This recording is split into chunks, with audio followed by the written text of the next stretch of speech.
Hi అండి. ఈరోజు ఒక విషయం చెప్పాలనుకుంటున్నాను. బస్సులు తమిళనాడులో ఇక్కడ ఫ్రీ అండి. ఇప్పుడు ఆంధ్రాలో కూడా చేశారు. పల్లె వెలుగు కొన్ని ఎక్సెప్షన్స్తో ఈ బస్సుల్లో అయితే ఫ్రీ అని చెప్పని. ఓకే. ప్రొవిజన్స్ కొన్ని ఫ్రీ, కొన్ని డబ్బులతో పెట్టాలి. కానీ మహా అయితే బస్సులో వెళ్తాం కదండి, ఊరంతా తిప్పినా ఎంత అవుతుందండి ఖర్చు? ఫర్ ఎగ్జాంపుల్ ఒక 50 అవుతుందా, 100 అవుతుందా? ఓకే, దాన్నేమో ఉచితంగా ఇస్తున్నారు.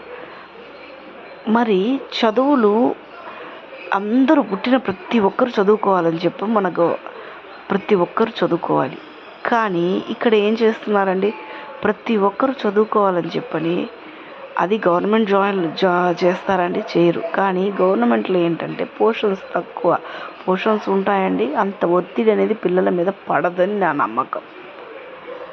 అదే ప్రైవేట్ స్కూల్స్లో డబ్బులు ఇచ్చి మరీ టెన్షన్స్ని, ఒత్తిడిని తెచ్చుకుంటున్నాం, పిల్లలకి అప్పగిస్తున్నాం, పిల్లల మీద రుద్దుతున్నాము.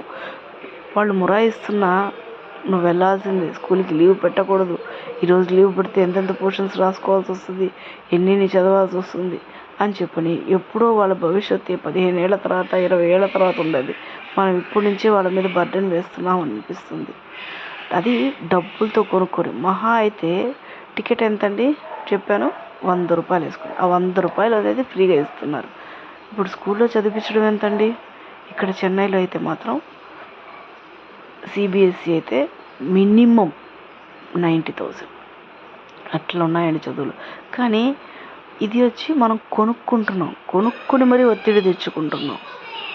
అది ఫ్రీగా ఇవ్వాలన్నా, ఇది ఫ్రీగా ఇవ్వాలన్నా? ప్రతి ఒక్కరు చదువుకునేది కాబట్టి అది ఫ్రీగా ఇవ్వచ్చు కదా. మన దేశాన్ని ఎందుకు ఈ విధంగా డెవలప్ చేయలేకపోతున్నాం?